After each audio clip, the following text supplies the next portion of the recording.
Greek medicine. Asclepius to Hippocrates.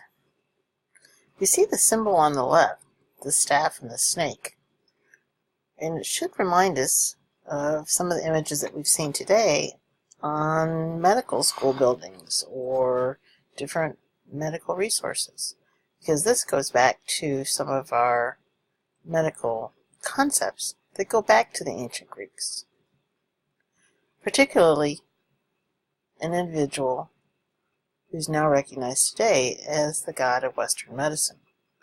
But we have to back up a little bit and talk about the origins of ancient Greek medicine and the god that was responsible for the origin of the concepts of ancient Greek medical care.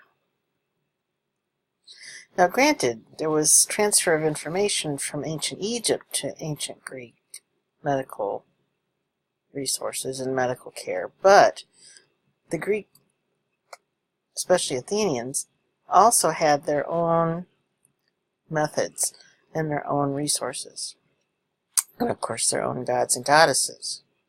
Apollo was the god of the sun. That's how he's usually remembered today.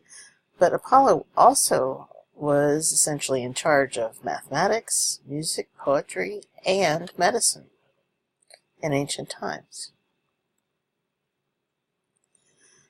A son of Apollo was Asclepius.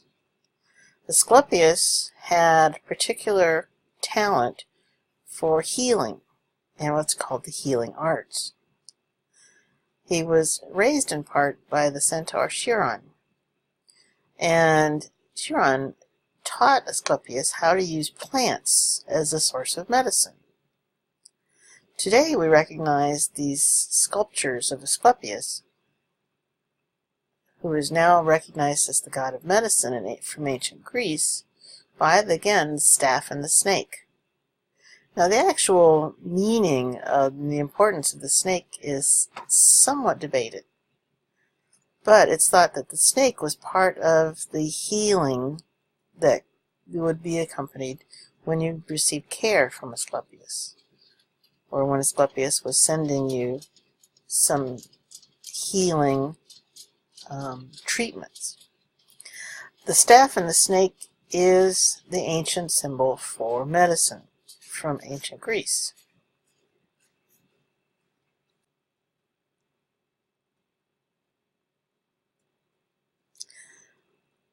Asclepius had children, including his daughters Mediterrina, Hygeia, and Panacea. We still use those terms today. Hygiene, essentially being clean. Panacea, literally all healing. Two of Asclepius' sons appear in Homer's Iliad, and they were physicians in the Greek army. Perhaps their names, too, have been used as derivations for different types of terms that we use today, like the name of Podalirius, perhaps as a source of a name for podiatry. Asclepius and his family were strongly associated with medical care. And back in ancient times, who Asclepius really was? Probably a skilled physician. We estimate lived roughly around 1200 BC. And at that time, ancient Greek medical care was much like every other medical care in the ancient world, which was a combination of magic, mysticism, as well as some practical medicine in order to get people healthy again. Asclepius is described in Homer's Iliad, and down through the different centuries and millennia, the person who was a real individual took on larger-than-life status because of his healing ability, his success at helping people get better. And so he still is remembered even to this day as the Greek god of medicine and healing. Now, the spelling of the name of Asclepius can vary, of course, depending upon resources, but it's still all describing the same individual. Asclepius was key in the formation of places for medical care. We think of them as medical schools, but really in his day and age, they were a combination of temple or shrine, as well as a place for patients to come for care, and for potential new physicians to come to become educated. But they really weren't the types of physicians that we think of today. They were a combination of what we would call physician priests. And the facilities, these medical schools / temples / dormitories or residences, were called Asclepions. The Asclepions were very important in Greek society in ancient times, a place of definite concentrated teaching and repository of all the knowledge for medical care at that time. And of course, if an individual wanted to become a physician priest, that's where they went to learn their new skills. The treatments for healing in an Asclepion are much more tuned to what we think of as a spa today. There were bathing rituals, we called them lustrations. There was physical therapy, definitely massage, and there was ritual temple sleep. It's called incubation. Patients brought what are called votives, all called pinake.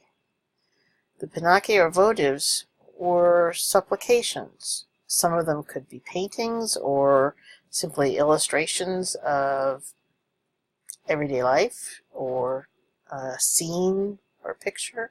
Some of them were actually carvings of body parts that they were seeking treatment for. And so here are some examples of pinakes that have been discovered in parts of the Middle East associated with Asclepions. Again, some of the pictures or illustrations of votives or pinakes or offerings were of household activities or even farming, but some of these body parts appear to be very specific parts that needed care. Or this is an offering that says, "Please help my foot to get better," or any other body part.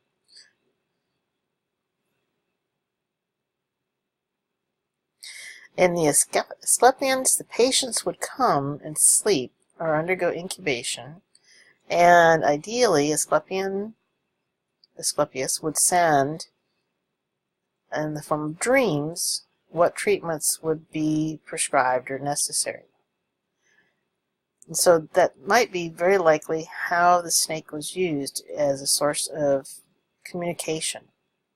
And of course, we do know that some snake venoms, in certain concentrations, if not too strong or if watered down or made very dilute, can have some beneficial treatments as well. But there's no documentation that suggests that the snake was used in that form of treatment, but instead the curative treatments in Asclepions were more spiritual or magical than the actual types of treatments that we think of in terms of ancient Egyptian treatments for diseases.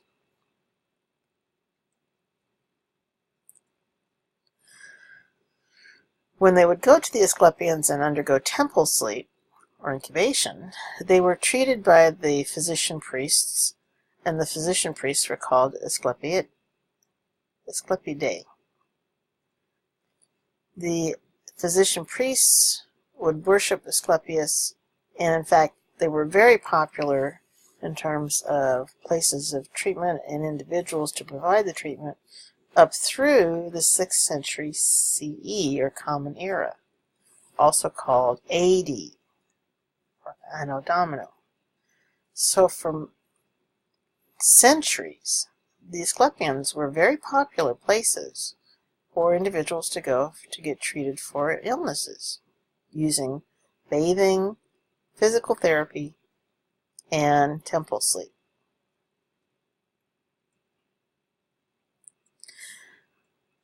The Asclepians became so popular that we consider now what's called the cult of Asclepius to be the resource for ancient Egyptian medicine as we review it today. Very popular, and as you can see, even today, many spas are popular places for people to go for rest and rehabilitation. And so there were several Asclepians in and around the islands that are part of what we think of Greece today. And in one particular location for a very popular Asclepian was Kos.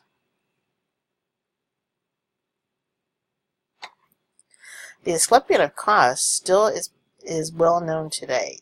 The remains of that Asclepian can still be visited, and you can see from the drawing of sort of the recreation of what the Asclepian probably looked like.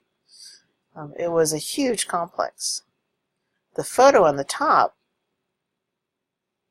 is essentially that middle staircase in the drawing on the lower left that allows someone to go from one tier to the next and the different facilities in that Asclepian.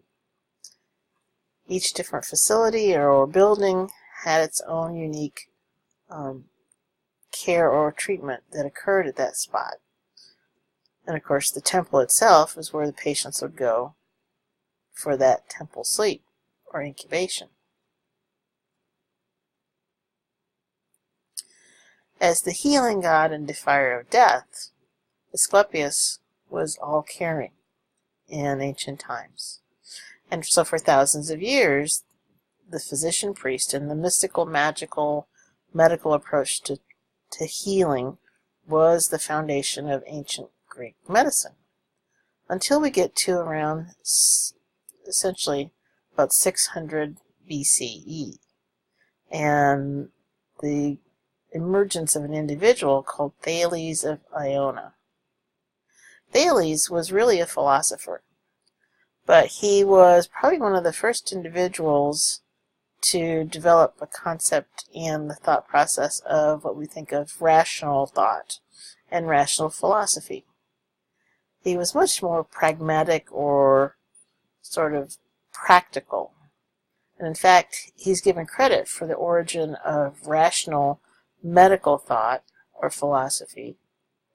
And he is given credit for giving the centaur Charon the ideas of using plants as a source of drugs. And he's going to be part of the foundation of the emerging new medical practices that are going to take place, even in some of the physicians or physician priests who are being trained in the Asclepians of the day.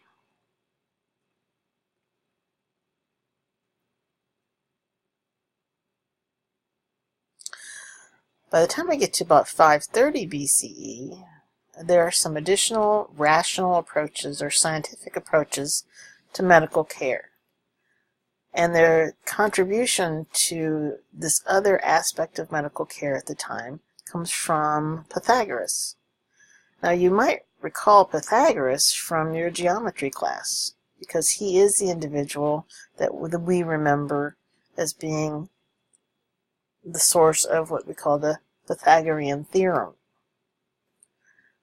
Pythagoras also made this contribution to medicine in terms of his theories of disease and causes of disease called the four humors.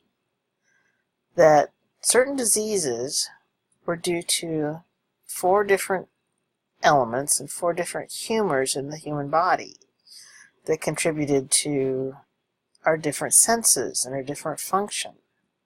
like sight and hearing, brain function and respiration.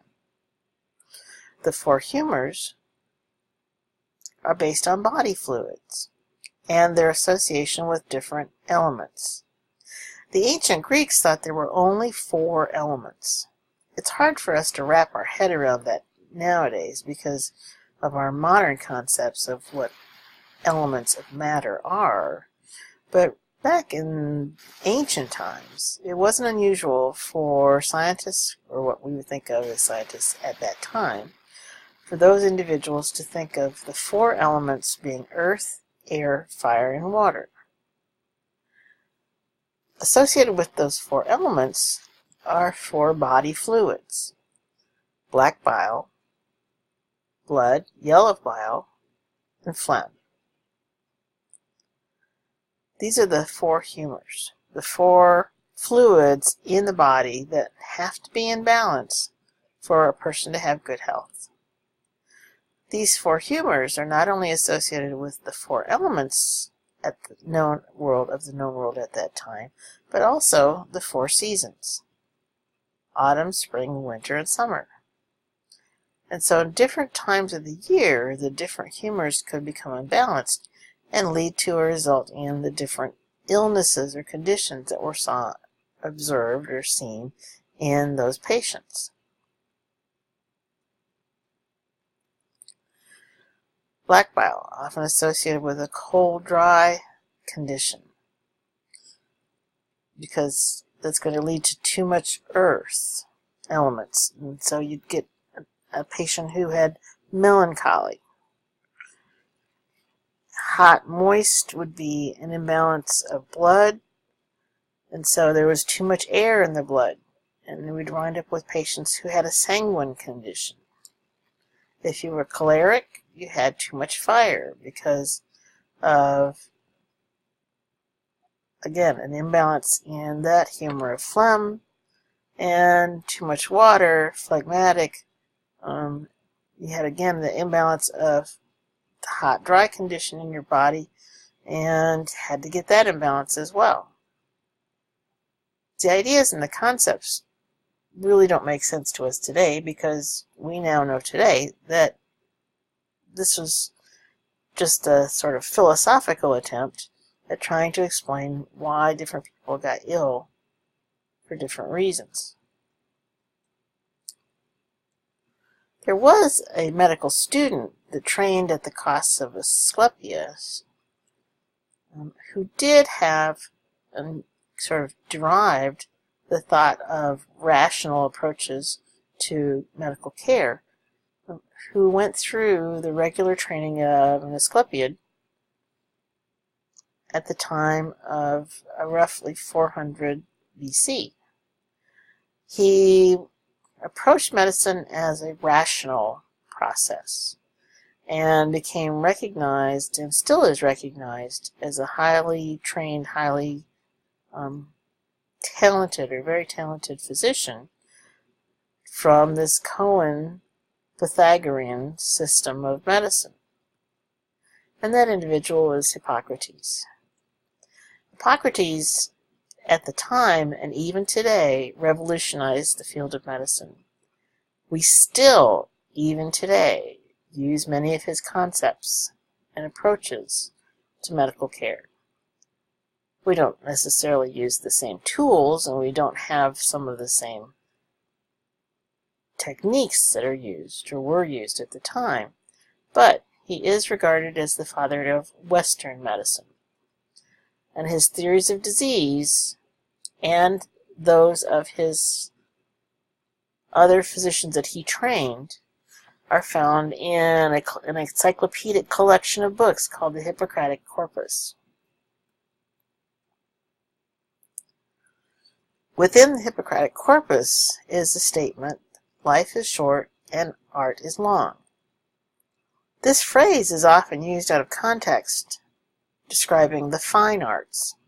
But in fact, the original statement made by Hippocrates roughly 2,400 years ago, that we still use today, is referring to medical care. The actual statement, "Life is short and the art long," is referring to the difficulty physicians faced in treating disease. Because he certainly says, opportunity fleeting, experiment treacherous, and crisis of disease difficult. There were two areas of medical care that Hippocrates consistently recognized, and that was essentially the balance and imbalance of humors, because he did follow that Pythagorean concept of causes of disease, but he also recognized the crisis condition of disease, that at some point, for some individuals, a threshold or some kind of peak of imbalance had occurred, and that the outcome for that patient would probably be death. That was the crisis of disease. He says the physician's got to be ready to do not only his duty, but also to secure the cooperation of the patient and those around him. And of course, we see that today from the approach in Western medicine in particular of physicians and medical care. All of this is derived from Hippocrates from around 400 BC.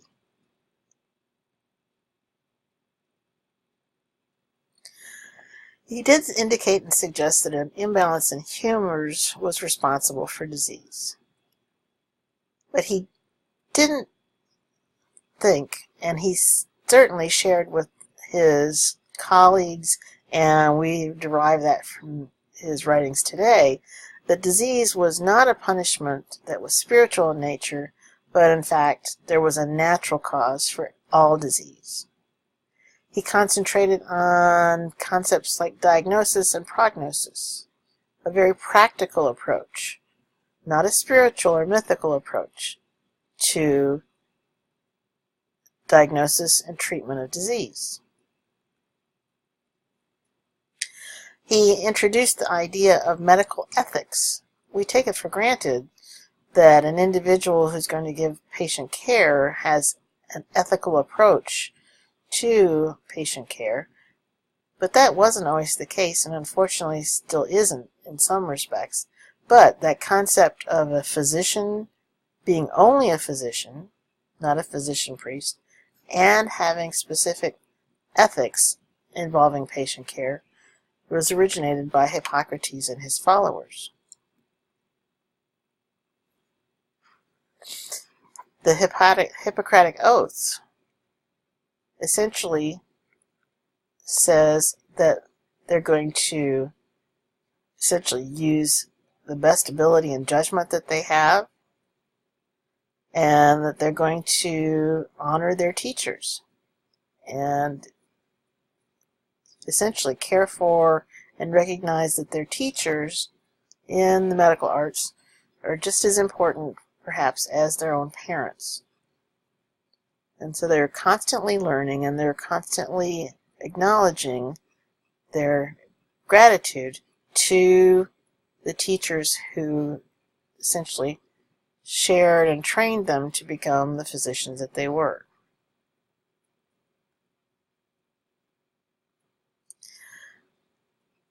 Roughly 400 years after Hippocrates lived, another physician by the name of Aulus Celsus said that Hippocrates was the first physician to essentially separate the physician as a unique trade or unique profession. That the physician was not a philosopher, he was not a priest, but he was a practical individual who is going to confine his care and his profession to medicine and not trying to do more than one thing at a time, but instead concentrating on becoming the best physician possible to help care for their patients. In the 1970s, an ancient Greek shipwreck was discovered off the coast of Tuscany in essentially northeastern Italy. The shipwreck was dated to around 130 BC, But in that container, in that ship, were different medical supplies. They found bleeding cups and different kinds of vials that were tightly sealed in tin containers. The contents of one of the containers had some pills, which was surprising, or surprised anyone, because we don't find records of pills being formulated in ancient times. When the contents of those pills were analyzed, they found that they were roughly 2,000 years old and were essentially bouillon cubes. They contained carrots, broccoli, leeks, cabbage, parsley, onions, radishes, and lots of other herbal plants. When you combine all these different plants, these often different foods, each one is recognized as having medical or pharmaceutical properties. And so it's thought that these pills were actually examples of ancient, early pharmaceutical compounding, where you have someone putting together or formulating a sort of mixture of various ingredients that have certain medicinal properties. And you could take this pill and mix it with hot water and drink it and receive some benefit or relief of certain conditions. Scientists are still studying these pills and their contents even today.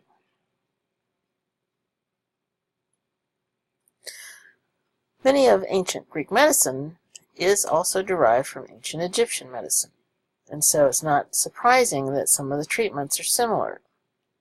The use of frankincense and myrrh show up in some of Hippocrates' writings. In fact, myrrh appears the most frequently compared to any other plant substance in the books of Hippocrates. Created roughly 400 BCE, there are roughly 70 volumes of the works of Hippocrates. We now, of course, recognize that it's not just Hippocrates alone, but, of course, he and his followers or his students contributed to put together these documents. Some of the books are specific treatments. Some of them are on the philosophical or the legal aspects of medicine. But one book in particular that's of interest and still of great importance even today is his book Of the Epidemics. In Of the Epidemics, he presents various case studies, individuals, and we get a glimpse into how physicians would approach diagnosis of patients, as well as the prescribed treatments and prognosis for outcome.